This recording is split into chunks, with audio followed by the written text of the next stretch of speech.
Welcome to my vintage Schumacher RC video.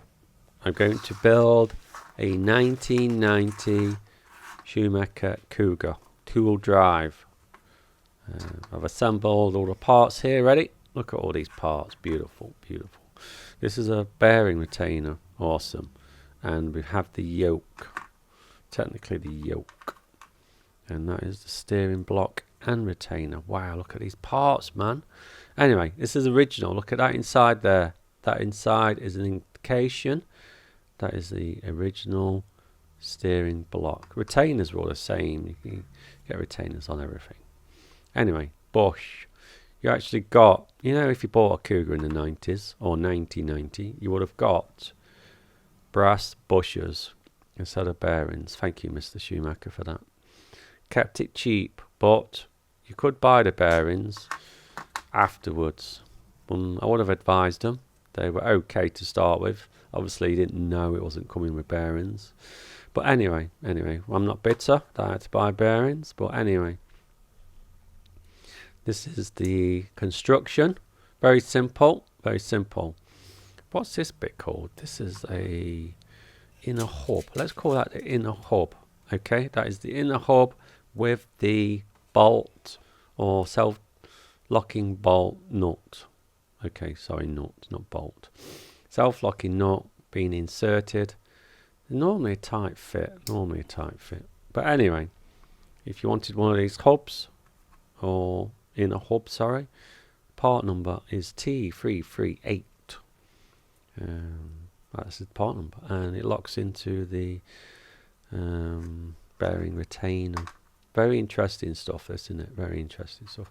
Anyway, 1990 Cougar came out after the Top Cat, because the Top Cat was a very, very technical vehicle. Very technical vehicle. Some markets found it too complicated. Not my words, Mr. Schumacher's words.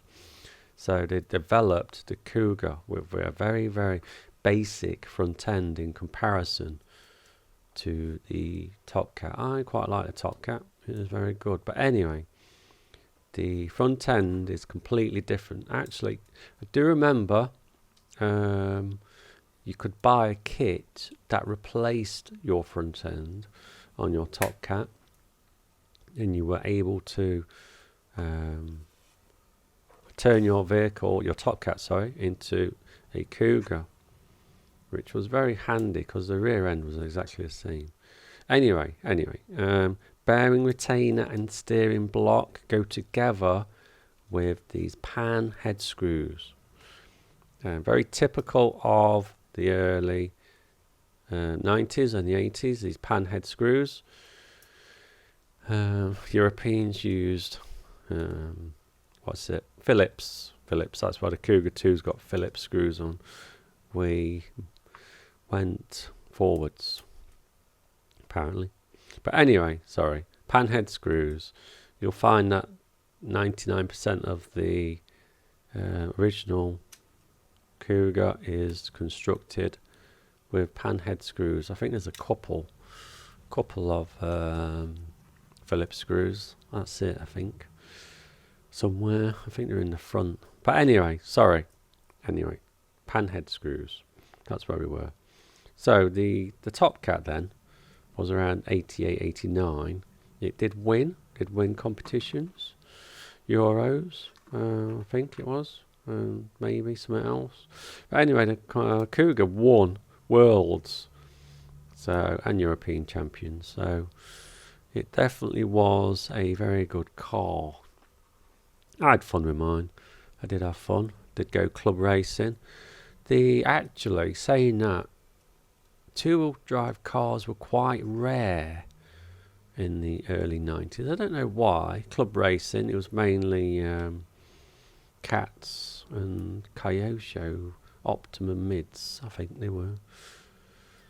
Yeah, Kyoshos and Cats at my club, and my little two-wheel drive Cougar going round. Didn't actually see any other Cougars at my club.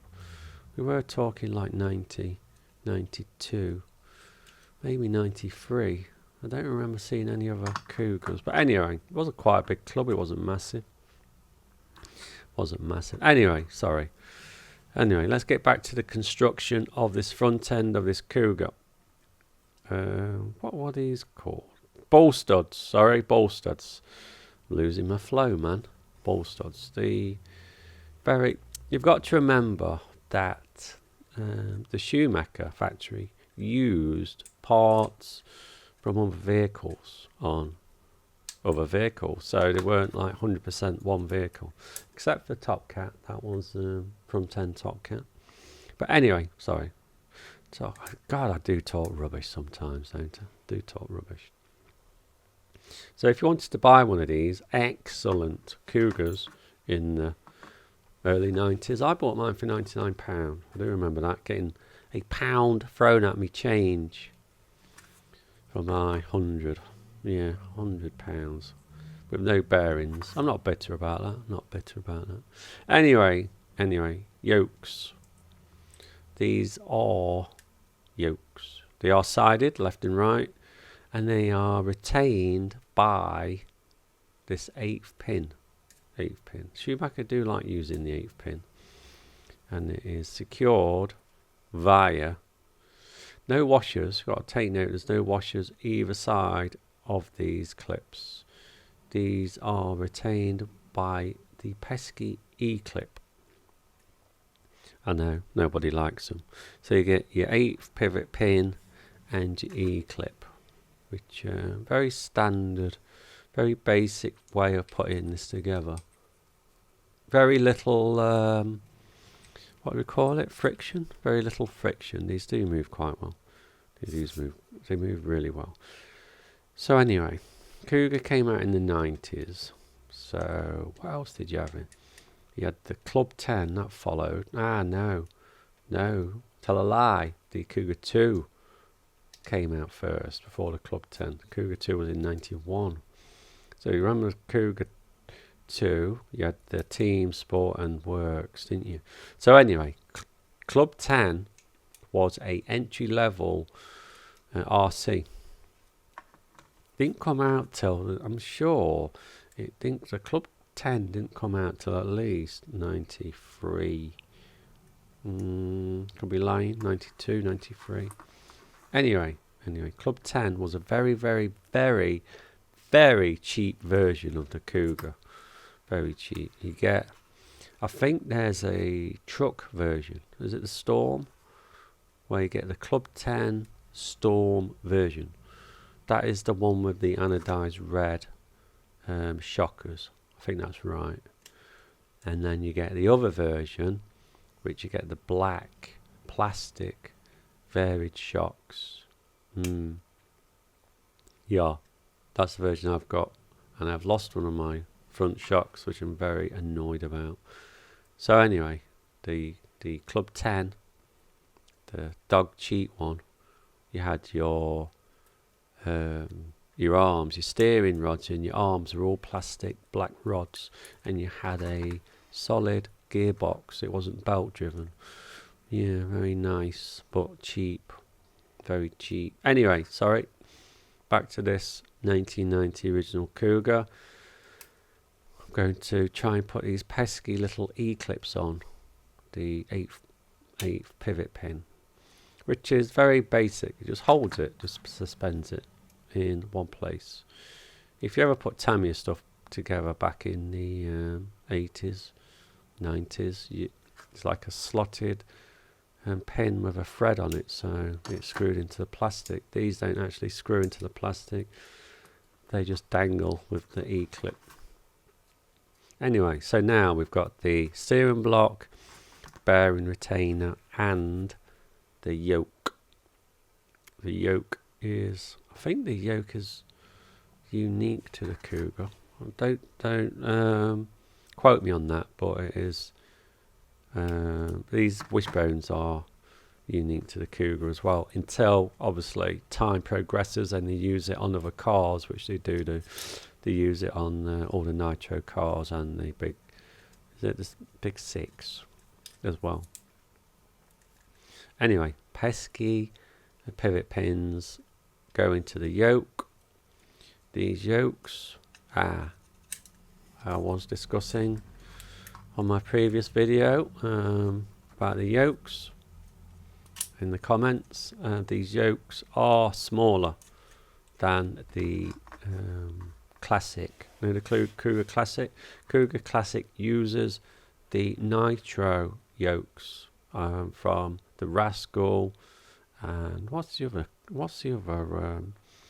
Oh, my brain is on slow mode today. It is on slow mode. Definitely the Rascal. That was nitro. The Rascal was nitro. The Storm, that was electric. With the Cougar, that was electric.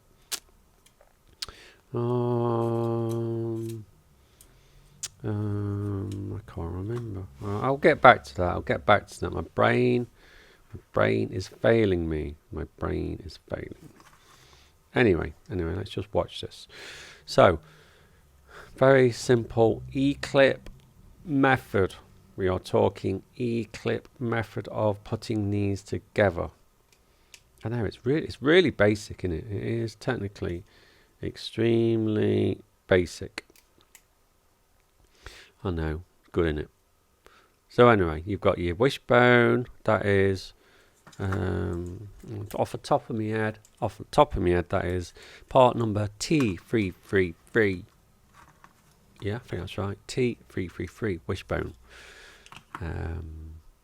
That's it. That's a wishbone.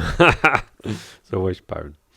Anyway, wishbone connects to the lower suspension plate. That is T322.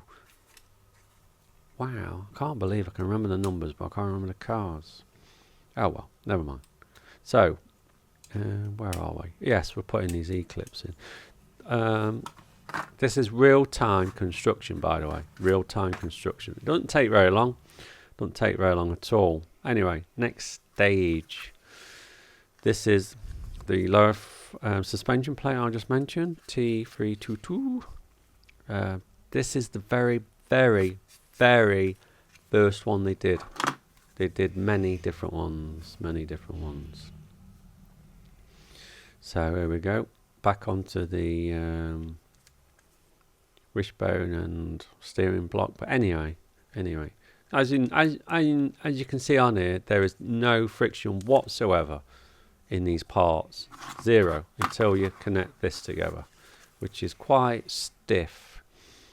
On this original model, I've never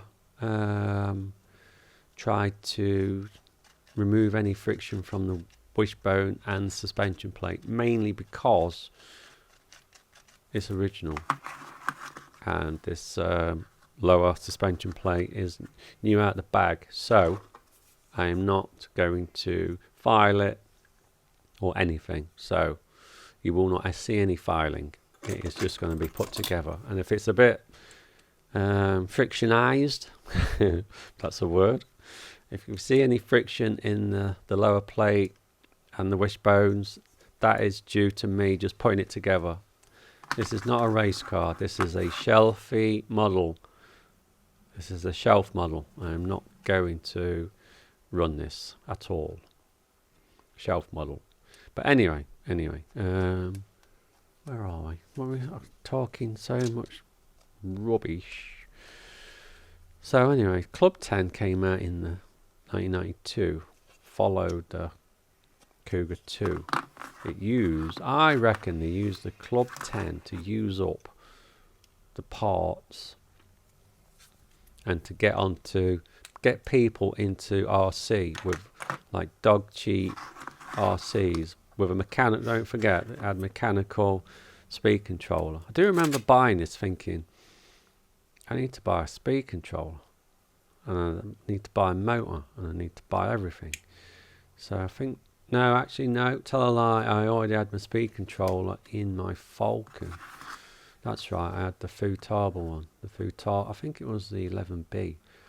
111B, I'm sure it was. But anyway, that's a different story. So, as you're witnessing, it is still the 8th pivot pin and E-clip method.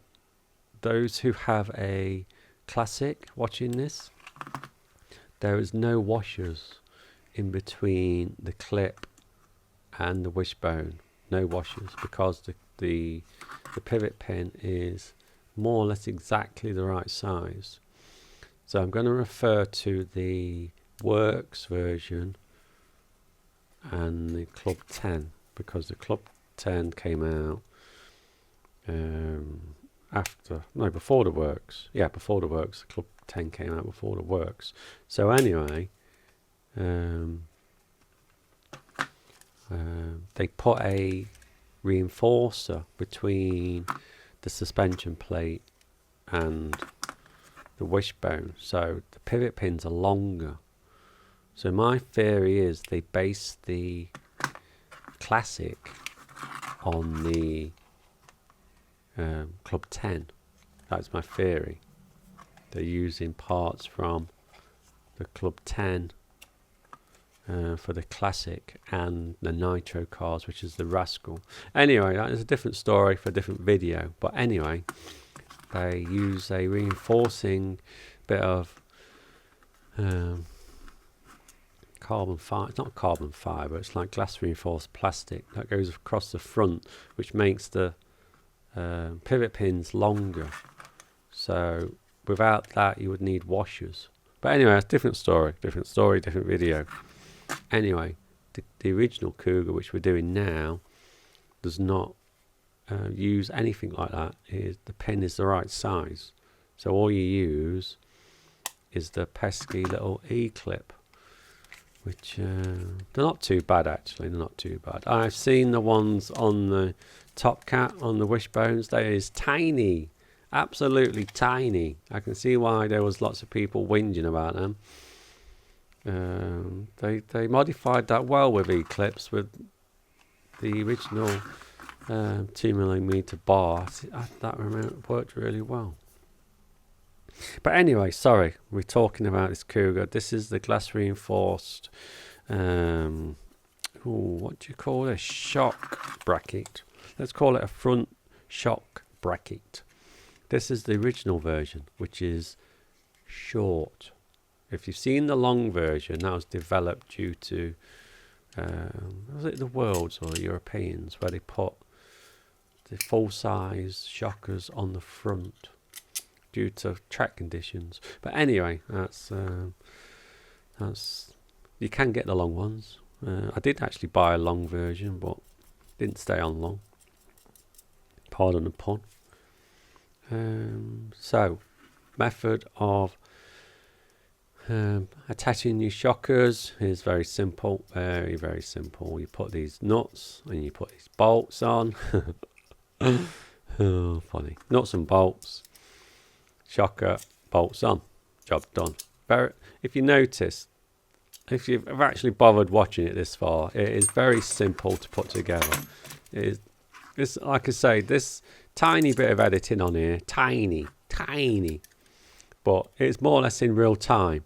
So this 25-ish minute video is probably the amount of time it took to do this front end. It's nothing major. So those people who did actually buy a 1990 Cougar, you will know all the differences between the various cars and the classic. Well, classic is very good. I don't want to keep going on about it, but it is my opinion is based on the Club 10 version, but not as cheap. Not as cheap. If you look at it, it has got Club 10 parts on it. So I think I'm going to make a video. I have purchased a classic and it was very cheap, about 160 quid. That's not bad at all. But anyway, I have purchased one. I'm going to make a video comparing every single little part, if anyone's interested. Be a little project. But anyway, let's get back onto this original Cougar front end. Very nice, very nice. Inadvertently have found out that I've got many parts for this front end. I should really clean them up. They're in like a bucket. But anyway, this is the, what do you call this? This is, blimey, I'm struggling on this one. Upper suspension plate, maybe? Yeah, I reckon this is the upper suspension plate. And this is off my, no, it's not off my, but it is a late upper suspension plate, which inadvertently goes on the Works Cougar, and it goes on the Club 10, and it goes on the Classic. So part numbers are all the same. T323, I think that's right, 323. I'm sure that's right for upper suspension plate. Anyway, this one's smaller, so it's a very easy tell. If someone at your club says, I've got this Cougar for sale, it's original, look at the upper suspension plate. If it's big, it's not original. If it's small, have a closer look, because there are there is several indications on the front if you've got an original. They are quite difficult to see, but this is the biggest tell. If you see the small, say small, it's not wide, it's small. If you see one of these, it's original-ish, but you need to keep looking. But I'm going to make a video in the future. I'm going to compare the both, and I'm going to show you all the parts you need to know. The need to know parts and how to see them. Even on the wishbones. The wishbones are, what are they? T333. But on the Classic, you've got 3 little dots next to the 333. That tells you it's not an early wishbone. Early wishbones have no dots next to the T333. Anyway, chassis. You always tell by I don't like the Classic chassis. Ugh. Anyway, this is technically it's a Top Cat chassis, because the Top Cat came out first, and this front end was developed to fit the chassis. So all the holes are Top Cat holes, and the Cougar front end was developed to go onto the Top Cat chassis, which you might find interesting, you might not. But anyway, that's why there's lots of holes when you see a Cougar, and you think to yourself, no, that's not an original Cougar, look at all the holes. This is why it's an original, because it has all the holes, because technically it's a Top Cat with a different front end. If you see a Club 10, later Club 10, and you think to yourself, oh, I've got an original Cougar, look at the chassis, because the chassis holes are different, because it'll have holes for the mechanical speed controller. But anyway, that's a different story. I might put my Club 10 together if I can find my shock absorber. But anyway, construction is very simple. There is 4 bolts holding this front end on, 2 on the steering levers, and 2 that smash straight into the upper plate. Blimey, this video is dragging, isn't it? Anyway, this is real time, don't forget. This is a real time construction video with tiny bit of editing, So this is for your adjustment. You put your spacers in there. I can't remember, I think I put the standard manual spacers in the between the shock tower and the lower and upper plate. I'm sure I put the standard spacers. This is all to do with your car setup. It's very, oh wow, there's lots you can do to set up your Cougar, which again is another video. There's too much detail, so all I'm going to do is put these standard spacers in, which are recommended, and that's it. They're just going to go in. We're going to do nothing else with them. So 2 screws, and we are coming to the end of the video because it's getting too long, and the next part will follow. I think the next part will be radius arms. Anyway, 2 screws hold the shock bracket, upper plate and lower plate together. Simple. That is very, very simply done. So anyway, if you've enjoyed this video and you're watching it and you think, yeah, I like this stuff, remember to subscribe if you want to, obviously. I'm not that fussed. And make sure you like it. I like the likes. But anyway, not really, just taking the proverbial. Anyway, so these 2 screws hold these parts together. So you've got the original front end on the original chassis. And I think we're gonna call this video, and we're gonna move on to several other parts in the upcoming. So don't forget, thank you very much for watching, and there will be plenty more. Wow, I've got plenty more projects coming, and they include a lot of Cougar stuff. They do indeed. Thank you very much for watching, and laters, people.